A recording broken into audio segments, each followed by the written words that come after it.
ngasi se card reading to siko card reading se akoi lemhouriba tha sigi ai financial conditions kamaina tawgadage habado dugi matang da ko group 1 group 2 aina hado ke group 1 dana aina pirate thame ko group 2 dana sunstone ko engonda hena attract to banung do yengse ko hari sida aina kudo mon thami se hari card sigi matak je card and kudo ko hari sigi card ka si kudo ka siga choose tawsira engonda aina yeng matanda khra pam boy bado natraga hari sunstone hari banung siga natraga sigi card so group 1 group 2 ko group 1 khan ba yenga se ko hari financial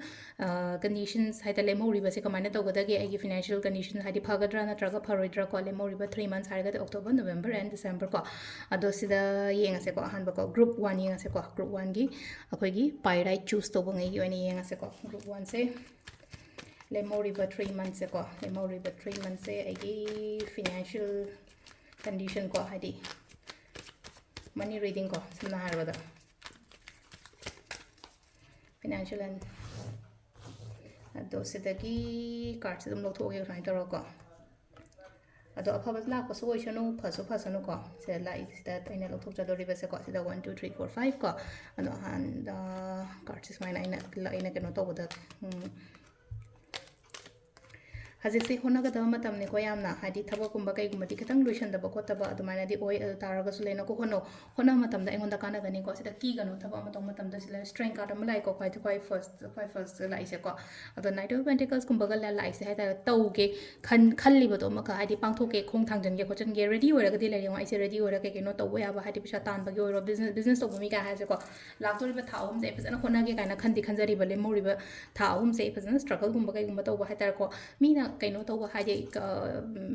ngang ba natraga hadi kaino toro ko kholo kem lo nu ko kem lo nu nangi to bun to ko tum drink straight ta gumba kai gumba na to wi ko adu silai ko ya gani ko sida infinity symbol am sulai ko strength se galo na infinity means unlimited ne unlimited abundance oi be ko silai unlimited abundance unlimited prosperity unlimited happiness ko adu na hadi thongna le yo thaba ama to matam do ko ayuk sida haras ne ko sam na haraba da ayuk se tum hogola ko matam de shobungo ai si mayam se ngamna bagi da makta hadi thongna pibiyo khopiyo kaina gani jo sida hono ko sira 701 challenging oi gani ko challenging oi gani adu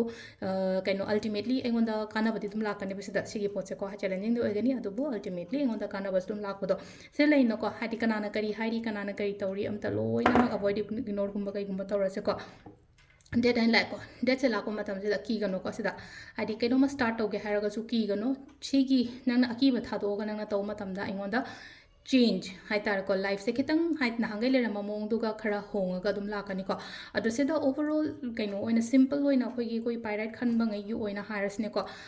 thabak to godam matam ne hojik se ai tar kem khan gano nang nomam thok nang gi to thok to confident layo courage layo ko definitely leina ko sida hai tar ko financial kaino conditions ke ka se growth le ko sida khoi gi ahan bagi ko pirate and kaino hai blue cards khan bang ai ko ani shuba ko ani shuba se na khoi gi ena sai ucha gi ba ko sunstone ko sunstone ga ai green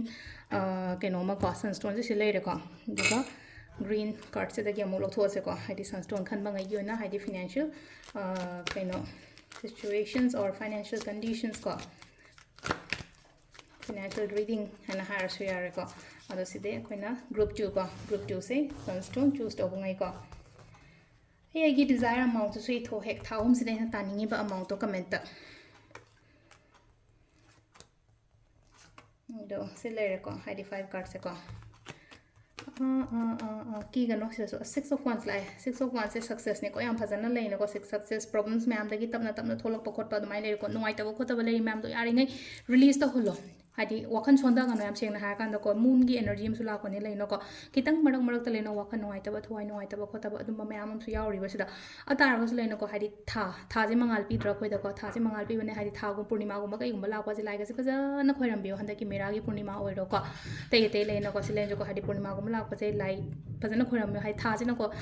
engon da mangal pi jirak chani haina adumai tara go wakan ma da khala ko 6 of 1 clock 6 of 1 se success and victory ni ko sida mina masa khangbi ba khopi ba adu haw le ko thaba already mina khara khangba mi oi tara amuka hena masa khangba ko mai tara ko sisina akoi gi kaino le re ko aduga ꯀꯩꯅꯣ ꯇꯧꯋꯦꯀꯣ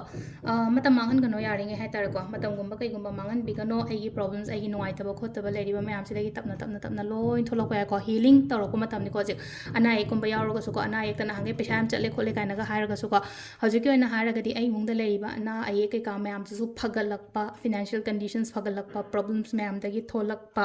ꯑꯗꯨꯒ ꯅꯨꯡꯉꯥꯏꯇꯕ ꯃꯌꯥꯝꯗꯣ release ꯇꯧꯒꯗꯕ ꯃꯇꯝ ꯑꯣꯏꯅ ꯑꯣꯏꯀꯣ ꯑꯗꯣ ꯁꯤꯗ ꯂꯩꯔꯦ ꯑꯩꯈꯣꯏꯒꯤ ꯁꯣꯔꯠ ꯑꯦꯟ ꯁꯤꯝꯄꯜ ꯔꯤꯗꯤꯡ ꯀꯣ ꯍꯥꯏꯗꯤ ꯂꯦꯝꯍꯧꯔꯤꯕ 3 monthsꯀꯤ